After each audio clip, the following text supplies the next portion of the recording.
My name is Pamela Packer, and I was 19 years old when I finally understood that in my family, love had conditions, and I was never the one meant to meet them. 2 years ago, I received the email that was supposed to change everything. I was sitting at the small desk in my childhood bedroom, the same one where I'd done homework late into the night while listening to my parents argue downstairs about money.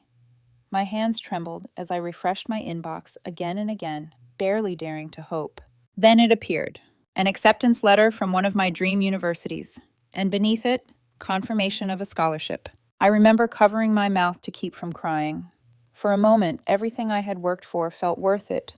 All the weekends I'd given up, all the long shifts after school, every hour spent saving instead of spending. I had been working part-time since I was 16. Every paycheck went into savings, money meant for college, emergencies, and freedom. I didn't even have my own bank account yet, so my earnings were deposited directly into my mother's account. I trusted her. Why wouldn't I? That money was mine. I earned it, and I believed, naively, that when the time came, she would hand it back to me without question. A few weeks after my scholarship news, my parents asked me to sit down at the kitchen table. My mom smiled softly, the kind of smile she used when she thought she was being reasonable. Well, she said, folding her hands, since your tuition is mostly covered now, you don't really need that college fund anymore. I blinked. What? My dad cleared his throat. We've decided it would be better used helping your older sister, Caroline. The words hit me like a slap. Caroline, 3 years older than me, permanently protected, endlessly forgiven. The golden child. I stared at them, waiting for someone to laugh, to say they were joking. They weren't. They spoke casually, like this was the most logical decision in the world, as if the money I had worked years to save was simply theirs to redistribute. Caroline had always been like this. While I followed rules and stayed invisible, she made messes and watched my parents clean them up. When she bullied other girls at school, my mom defended her. When she was caught smoking and selling weed, my parents lied to relatives to protect their reputation. Every failure was reframed, every consequence softened. And now, once again, my sacrifices were being handed to her. That night, I lay awake staring at the ceiling, feeling something inside me finally crack. Not anger, not even sadness. Clarity. I realized that no achievement of mine would ever matter as much as Caroline's latest disaster. I could be perfect and still be second. So I stopped arguing, stopped explaining, stopped hoping. And quietly, without telling anyone, I started planning my way out. The truth about Caroline was something my parents never wanted to face. They preferred the version of her they could control, the one wrapped in excuses and carefully edited stories told to relatives over holiday dinners. Growing up, I watched it happen again and again. When Caroline was 14, she was called into the school office for bullying younger girls. Weeks of complaints, witnesses, teachers who were clearly exhausted. I remember sitting in the hallway outside the principal's office while my mom argued behind closed doors, her voice sharp and unwavering. Caroline came out crying, clinging to my mother like a frightened child. She's being targeted, my mom insisted afterward. Those girls are exaggerating. Caroline was suspended for a week. That was it. 2 years later, things escalated. She was caught smoking on campus. Not just that, she'd been trying to sell weed to other students. This time, there was no way to spin it. Evidence, witnesses, no room for denial. She was expelled. That should have been the wake-up call. For anyone else, it would have been. Instead, my parents panicked, not about Caroline's behavior, but about their reputation.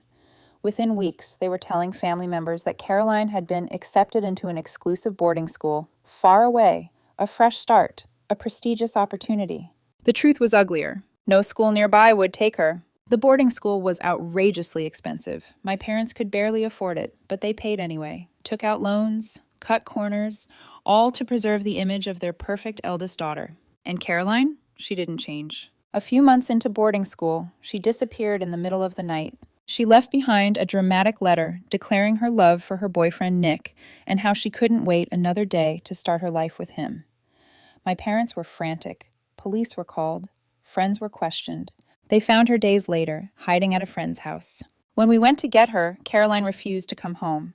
She announced she was going to marry Nick and live her own life. For once, I thought my parents might finally say no. They didn't. They negotiated. Caroline would finish high school, and after graduation, they would support her marriage, financially. True to their word, the moment she turned 18, she married Nick. No college, no plan, just promises and blind optimism. My parents paid their rent, covered their expenses, took on responsibilities Nick's absent family never could. Meanwhile, I worked, studied, stayed quiet. Then came the announcement that shattered whatever fragile balance I'd been holding on to. Caroline was pregnant. My parents were ecstatic. My dad talked about becoming a grandfather like it was the greatest achievement of his life. My mom cried tears of joy. That was when they revealed their final decision. They were buying Caroline and Nick an apartment. With my money. The money I had saved for my future. I remember standing there, listening, feeling invisible. My achievements, my scholarship, my discipline meant nothing compared to Caroline's pregnancy. That night, something inside me shut down completely. I stopped trying to be understood. I started counting days, because I knew now staying meant disappearing, and I was done letting that happen. The day I moved out, my father didn't help me pack. He stood in the doorway of my bedroom, arms crossed, watching as my friends carried boxes down the stairs. My mother hovered in the kitchen, offering polite smiles and half-hearted goodbyes, already distracted by a list taped to the fridge. Nursery ideas written in her handwriting. They were already planning to turn my room into a space for Caroline's baby. I didn't cry when I left. I didn't argue. I didn't even look back. College was everything I had hoped it would be, and more. For the first time in my life, I wasn't constantly measured against someone else. I studied hard, worked part-time as a server, and built a life that belonged entirely to me. 2 years passed. In those 2 years, my parents barely checked in. No calls to ask how I was doing, no messages unless they needed something. I accepted it. Letting go hurt less than hoping. Then, one morning, my phone rang. It was my mother. Her voice was shaking. "Pamela, has Caroline called you?" My stomach dropped. "No, what's wrong?" She broke down before she could answer. Between sobs, she told me they'd woken up to frantic knocking at the door.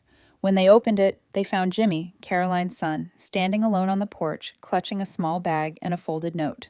No Caroline, no Nick. Just their grandson. I felt sick listening to her, angry, confused, heartbroken. My father took the phone next, his voice tense. "Their phones are off. We think they ran." Then he said the words that made everything click. "You need to come home, now." I told him I couldn't. I had an exam. I offered to help however I could remotely, but I wasn't dropping everything. He accused me of being selfish, of abandoning family. The irony almost made me laugh. They hadn't needed me in 2 years, but now they needed me to fix Caroline's mess again. I said no, and for the first time in my life, I didn't apologize for it. I went back home a week later, after my exam was over. Not because my parents convinced me, because I needed to see the truth with my own eyes. My mother looked like she had aged years in a matter of days. Her eyes were swollen, red-rimmed, and permanently damp, like she hadn't stopped crying since Jimmy was left on their doorstep. My dad was quieter than I'd ever seen him, tense, pacing, constantly checking his phone. Jimmy was fine. He toddled around the living room, laughing when I played with him, holding onto my leg like I belonged there. That part broke my heart more than anything else. Once he was down for a nap, I asked the question that had been sitting in my chest since the phone call. "Can I see the note Caroline left?" The room went still. My parents exchanged a look. Quick, panicked. My stomach tightened. My mom hesitated before slowly pulling a folded piece of paper from a drawer. Her hands were shaking when she handed it to me. As I read, my breath caught. The note wasn't just an apology. It wasn't just abandonment. It was a confession. Caroline wrote that she hated being a mother, that she felt suffocated, that she resented the way our parents raised her, always rescuing her, never letting her grow. And then came the part they hadn't told me. She wrote that she left Jimmy for me, that I was responsible, stable, that I would give him the life she never could, that maybe, through me, Jimmy could become the person she wished she had been. My hands started shaking. "You hid this," I said quietly, looking up at them. "Why?" That's when everything spilled out. The drugs, the fights, the nights Jimmy was left alone while Caroline and Nick partied. My parents had known for months. They tried rehab. They tried threats. They tried money. When Caroline started stealing from them, they realized how dangerous things had become, not just for her, but for Jimmy. When they threatened to call CPS, Caroline snapped, and she ran. My dad's voice cracked as he said, "We're getting older, Pam. We can't raise him full-time." My mom nodded eagerly. "You could take a break from school, just for now." There it was. The plan: drop out, give up my future, replace Caroline. I laughed, not because it was funny, but because it was unbelievable. "No," I said, "we're calling CPS." My parents panicked. called me heartless, said Caroline would be disappointed. I didn't care. For once, I chose what was right. For Jimmy and for me. 2 months passed after that conversation, and in those 2 months, my entire understanding of family shifted. At first, my parents didn't speak to me much after I insisted on involving CPS. The house felt tense, like everyone was waiting for someone else to give in first. I stayed for only one night after that discussion, long enough to make sure Jimmy was safe, then I returned to campus the next morning. I needed space to think, real space, not the suffocating kind my parents had always mistaken for love. In the weeks that followed, the truth became undeniable. Carolyn hadn't just vanished in a moment of panic. She and Nick had planned it. The police confirmed they were officially missing, but there were withdrawals from their accounts, traced to different cities. Enough money to survive for a while, enough to disappear. My parents showed me the bank statements one evening when I came by to visit Jimmy. I stared at the numbers, stunned by how much money they had sent Caroline over the years. Rent, groceries, emergencies, rehab attempts that never lasted more than a week. Money that could have gone toward stability, toward fixing the damage they'd done to both of their daughters. They also took me to the apartment they had bought, the one purchased with the savings I'd worked years to build. The place looked abandoned, like life had been sucked out of it. Empty bottles rolled across the floor when we opened the door. Drawers were pulled out. Cabinets stood open. The smell alone made my eyes water. It wasn't a home. It was a monument to denial. Seeing it in person was strangely grounding. It erased any lingering doubt I had that maybe I was overreacting, that maybe I had misunderstood the situation. I hadn't. If anything, I had underestimated how bad things were. CPS moved quickly. For the time being, my parents were granted temporary custody of Jimmy.